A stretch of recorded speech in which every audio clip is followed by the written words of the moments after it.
E aí, galerinha, essa aula é endereçada aí à segunda e à terceira série do ensino médio, certo? Que vai tratar aí do tema da Segunda Guerra Mundial e da Guerra Fria, né?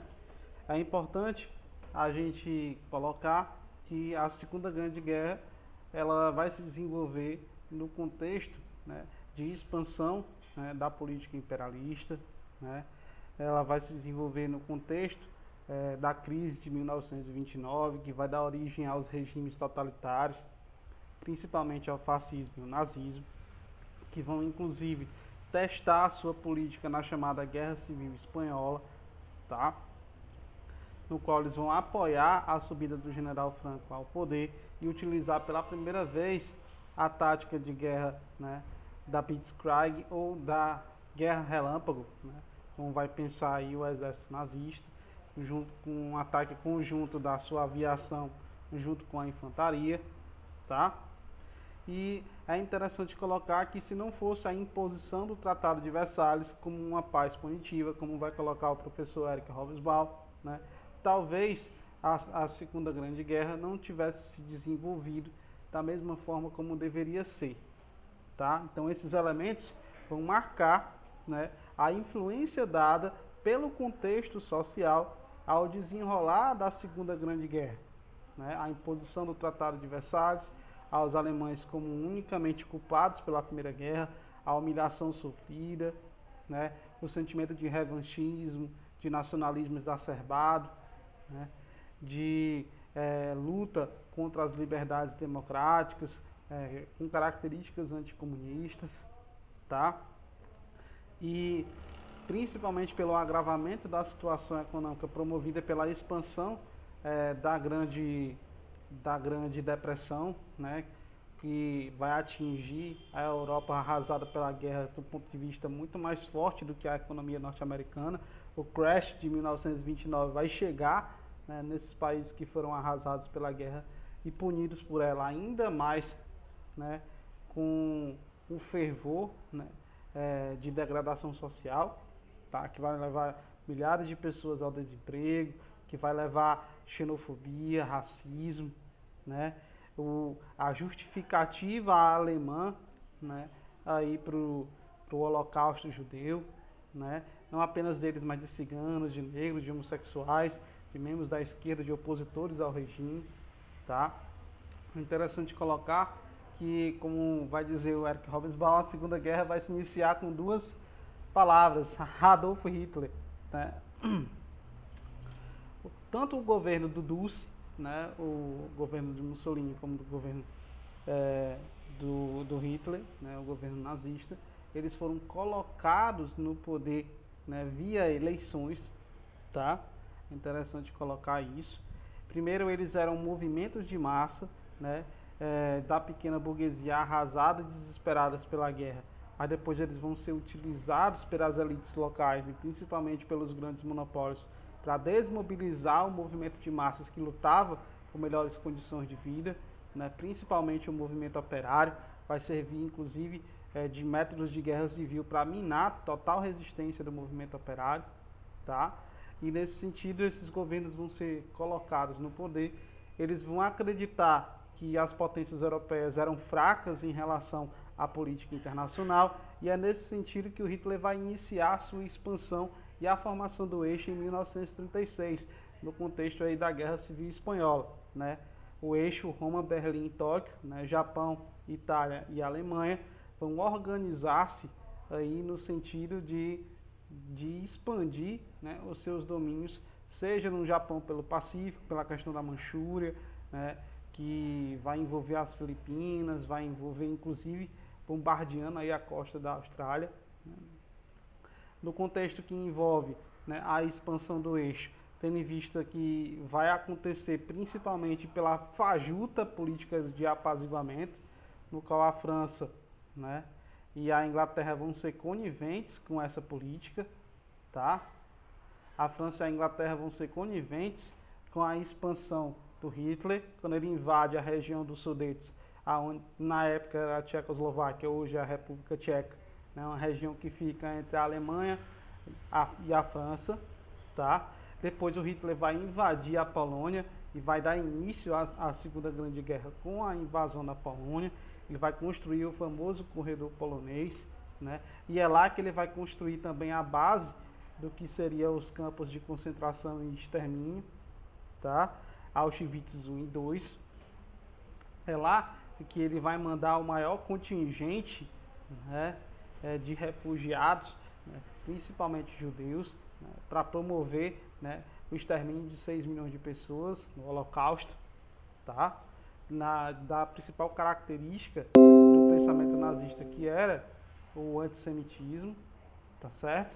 Então é nesse contexto, por acreditar que as potências foram coniventes, né, com a sua expansão, que ele vai achar o governo da Alemanha, não, que ele vai achar o governo da Inglaterra e o governo da França fraco, e ele vai continuar a sua expansão. Não é à toa que em menos de 3 meses, depois que ele iniciou a expansão aí, e o domínio da Polônia, né, a França já estava metade dela ocupada e um regime com características nazifascistas já estava instaurado na França, o regime de Vichy.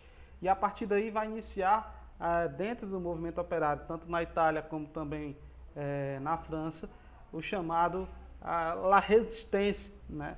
Inclusive a música Bella Ciao é cantada em alguns seriados aí, como por exemplo La Casa de Papel, né? Roma, Berlim, Tóquio, a gente fez até uma brincadeira aí sobre a questão do eixo, né? Mas é interessante colocar que a música Bella Ciao, ela é um dos hinos da resistência. É quando os intelectuais, os professores, a sociedade civil, ela vai pegar em armas para resistir, né, ao avanço nazifascista, tá? E isso vai acontecer na França, na Itália, e muitos intelectuais perderam a sua vida, inclusive o Marc Bloch, que é um grande historiador, né, ele vai se alistar na resistência e vai ser morto pela Gestapo, tá? Então essa primeira fase da guerra, né, que é marcada pela chamada de Blitzkrieg, né, a guerra relâmpago, ela vai ser conivente com o avanço do eixo, que vai ser permitido pela fajuta política do apaziguamento. Quando a França e a Inglaterra se dão conta daquilo que fizeram, né, você abaixar a cabeça para o nazista ou para o fascista e pedir para ele arrancar a sua cabeça de uma marretada, né? E foi isso que o Hitler fez com a Inglaterra e com a Alemanha, tá? Com a Inglaterra e com a França, tá? Então o eixo ele vai avançar, né, na chamada frente ocidental e vai ocupar a França, né? Antes da guerra o Hitler tinha feito um acordo catastrófico com o Stalin, né? O Stalin já tinha se mostrado um traidor, né, daquilo que aconteceu durante a Revolução Russa, né? Já não tinha mais pretensões de uma revolução mundial à União Soviética, já tinha, né, pensado em duas políticas que vão contribuir inclusive para a Guerra Fria, que é as frentes populares, que eu vou explicar posteriormente, e também a política do socialismo em um só país, coisa que, segundo a teoria do socialismo, é um absurdo, tá? Porém, ele vai fazer um acordo com aquele que era o seu principal, ou deveria ser o seu principal inimigo, né? Que era, né, o Hitler, né? Ele vai fazer o Pacto Germânico Soviético de não agressão, tá? E nesse pacto, né, um não atacava o outro, né, e também um era conivente com o avanço do outro, tá? Porém, né, as pretensões imperialistas do Hitler vão ser tão grandes, né, que ele vai romper em 1942 o Pacto Germânico Soviético de não agressão e vai invadir, né, a União Soviética, tá? E inclusive vai levar mais de 90 mil homens para essa invasão, vai conseguir conquistar algumas cidades importantes, tá? Porém, né, o Stalin vai fazer a famosa tática da terra arrasada com o Hitler, né?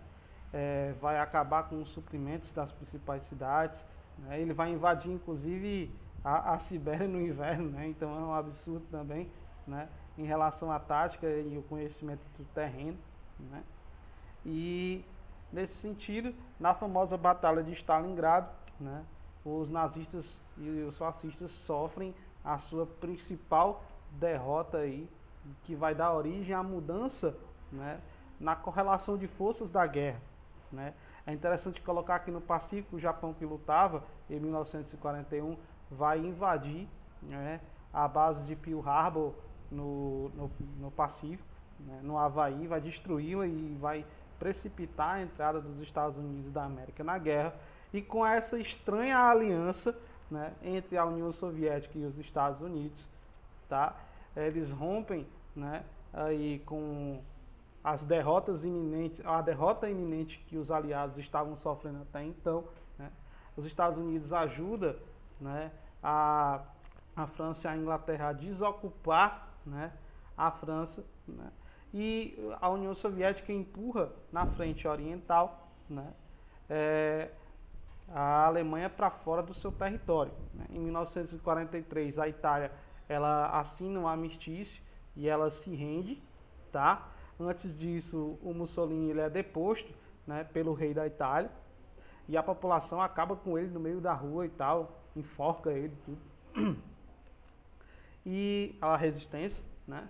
E é interessante colocar que o Brasil também vai fazer parte desse processo. O Brasil também, mesmo na época do Estado Novo, o Getúlio Vargas ser conivente com as ideias nazifascistas, aplicando inclusive na nossa Constituição de 1937 características semelhantes à Carta del Lavoro na Itália, né, Estado Novo, como Mussolini chamava a Itália sob o seu comando, tá? Mesmo o Getúlio Vargas elaborando essa Constituição e criando a CLT, a Consolidação das Leis de Trabalho, né, em 1943, na tentativa de cooptar, né, grande parte aí do movimento operário brasileiro, ele vai lutar, né, do lado do eixo, quer dizer, não do lado do eixo, mas do lado dos aliados na Itália. A FEB, a Força Expedicionária Brasileira, vai ajudar aí, né, na batalha, né, contra os italianos, ainda no contexto, né, de rendimento e antes de assinar o armistício, antes deles assinarem o armistício, tá? E a derrota do eixo ela começa a acontecer em duas frentes. Eu até vou colocar aqui um mapa para explicar para vocês as frentes de batalha que ocorreram na Segunda Guerra. Ó.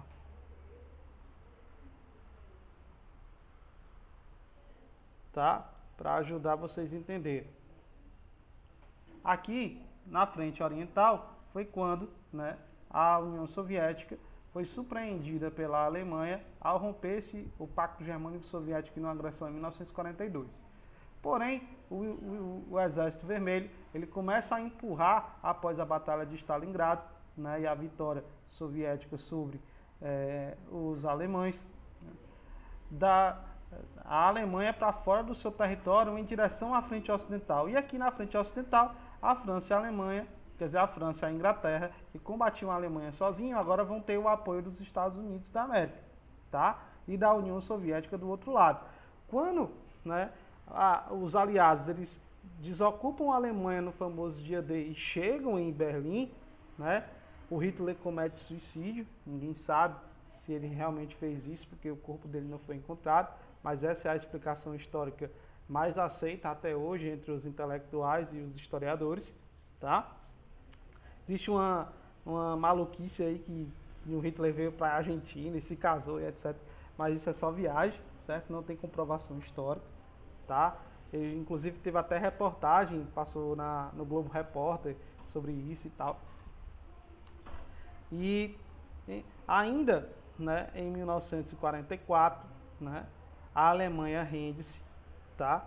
Ela é ocupada, né, pelos aliados.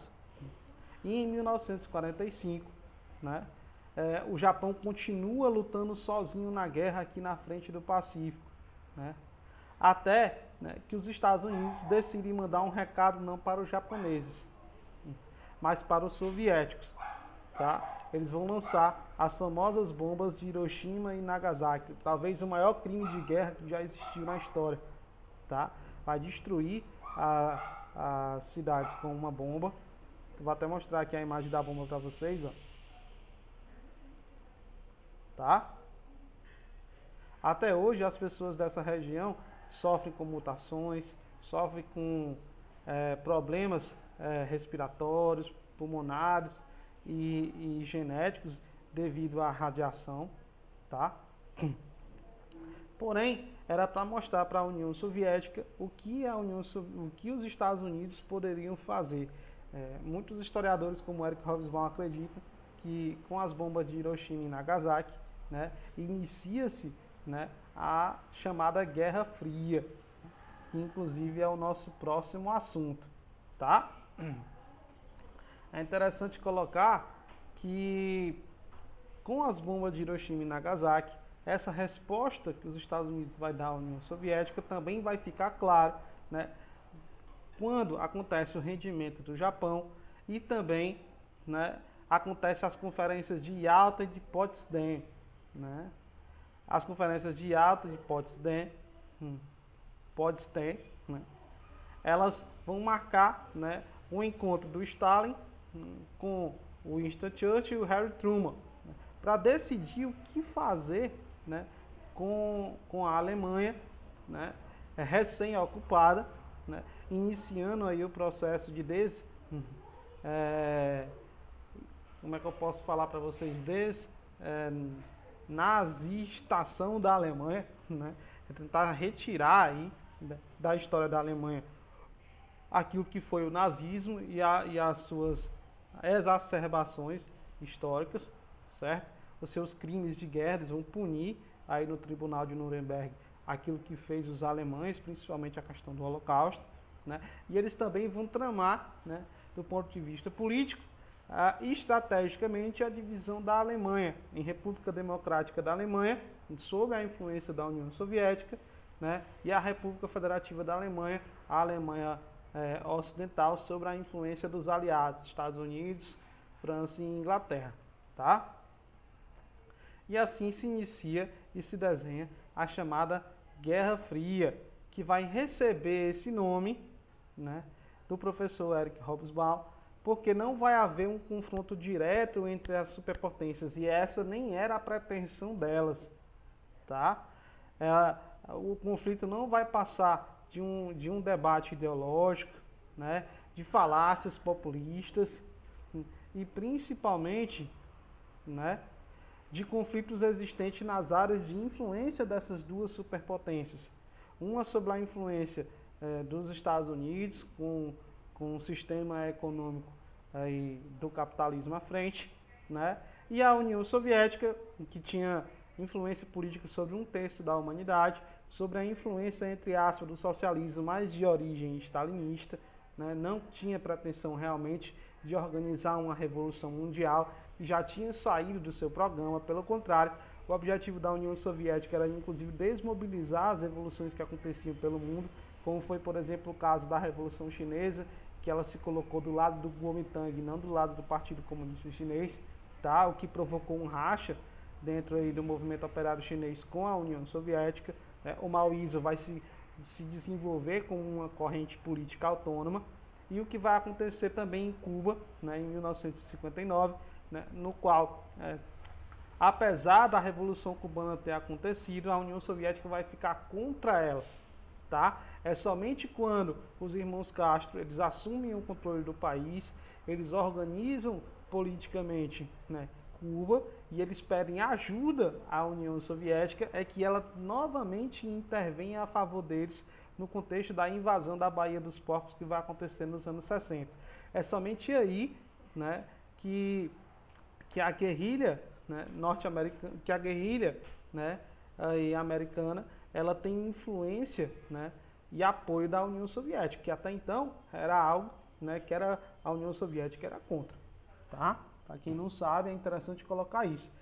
A Guerra Fria ela possui essa alcunha porque ela vai ser uma disputa ideológica, né, entre as duas superpotências, a chamada bipolaridade do mundo, que vai gerar acordos militares, né, como, por exemplo, a criação da OTAN, né, a Organização do Tratado do Atlântico Norte, e também a criação do Pacto de Varsóvia, né, na União Soviética. Varsóvia era a capital da Polônia, tá? Para proteger do ponto de vista militar, e também ajuda aos países que eram de origem apoiados pela URSS ou de origem ou defensores do socialismo, e aqueles que eram defensores do capitalismo apoiavam-se aí na OTAN, tá?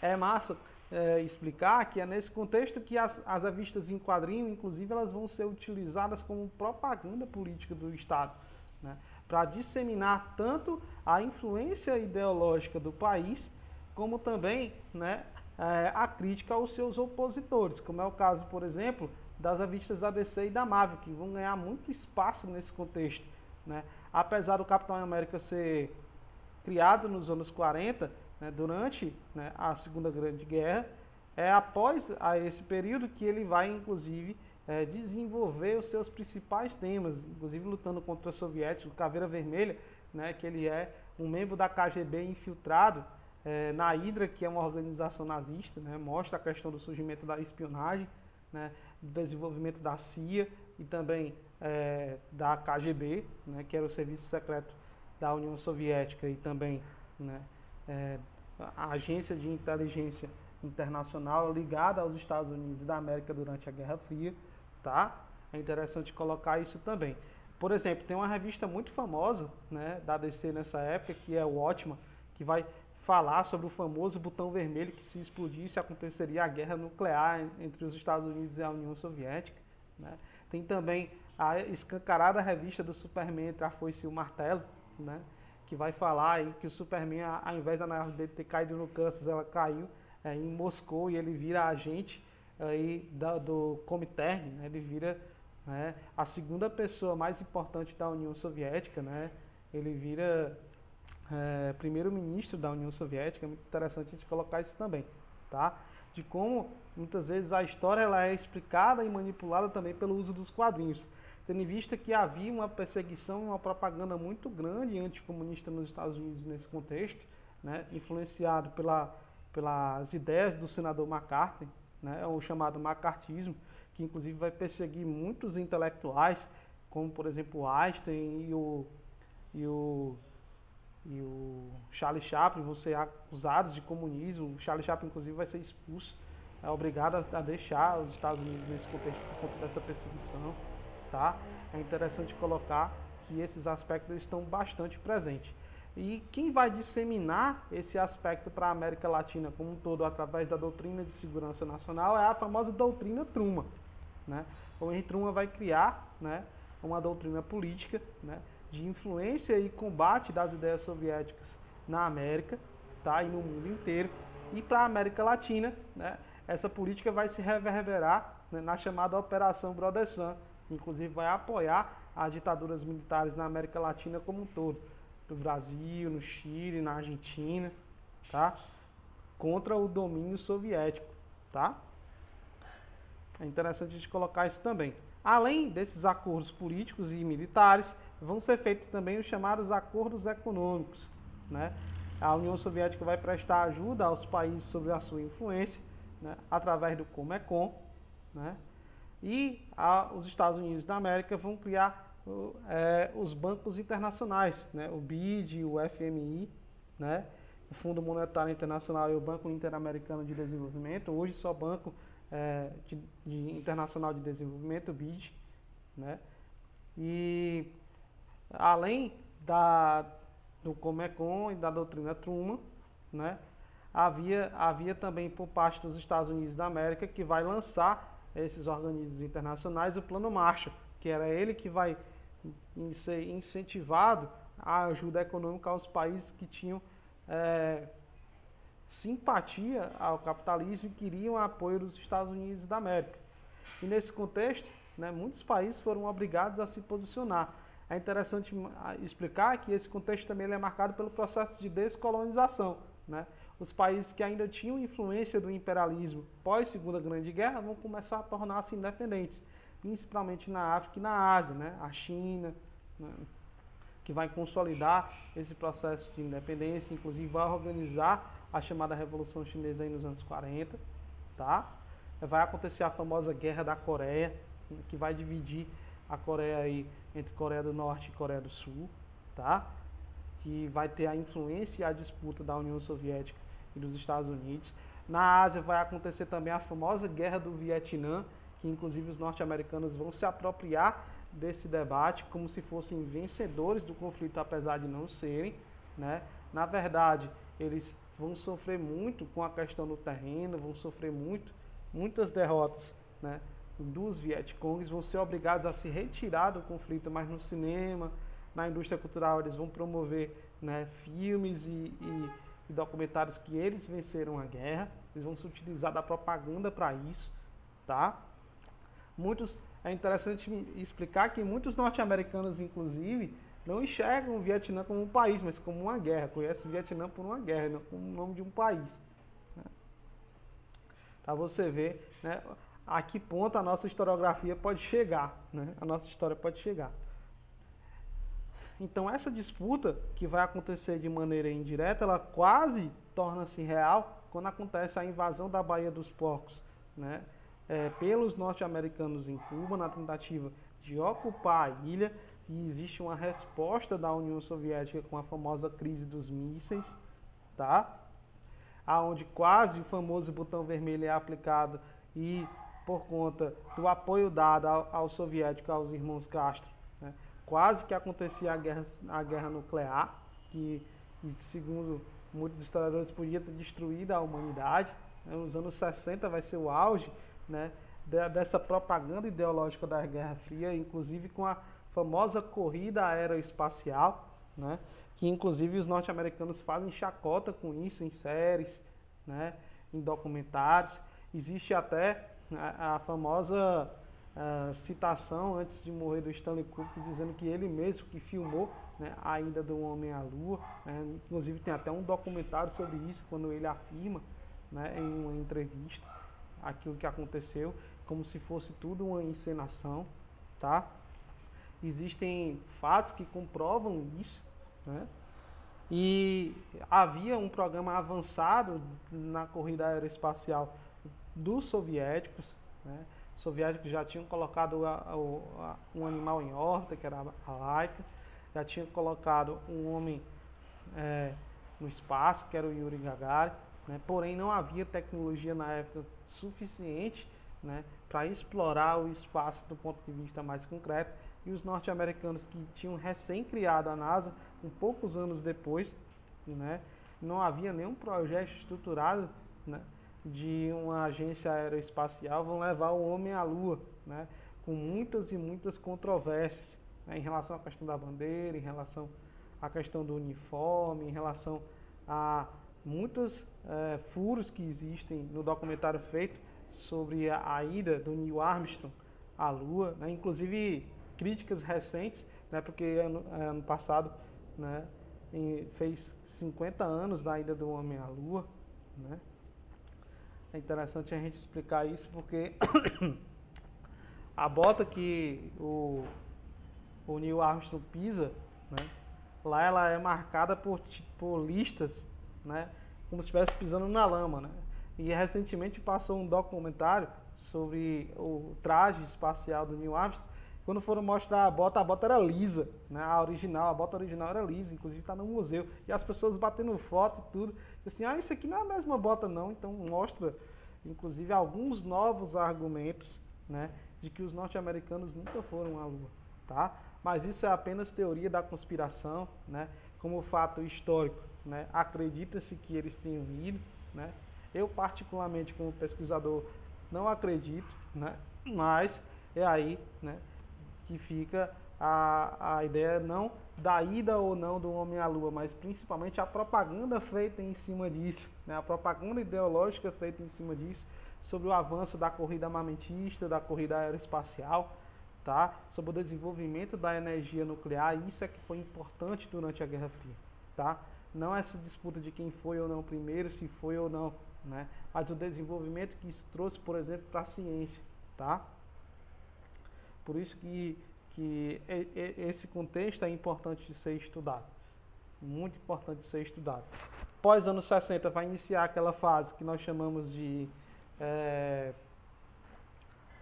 coexistência pacífica, né, no processo de desestalinização da União Soviética, né? Nos anos 80, o Mikhail Gorbachev vai tentar, né, dar uma nova dinâmica política e econômica ao bloco com as reformas propostas por ele, uma perestroika, uma abertura econômica, né, ao surgimento aí, de relações capitalistas dentro da União Soviética, inclusive vai ajudar a desestruturar a sua economia internamente, né?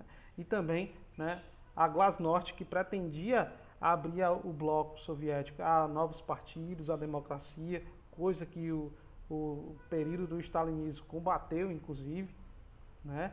vai sair do controle, a União Soviética vai se destruturar de dentro para fora com movimentos de independência como o da Ucrânia e da Tchecoslováquia, né, a famosa Primavera de Praga, tá?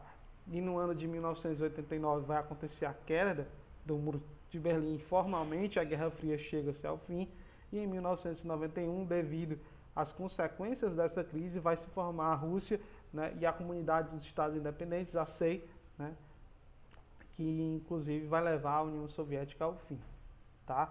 Na época, né, do Boris Yeltsin. Então, gente, é isso aí. Estudem a Segunda Grande Guerra e a Guerra Fria, que são assuntos importantíssimos para a avaliação de vocês, tá? Uma grande parte da prova de vocês vai ser marcado por esses dois assuntos.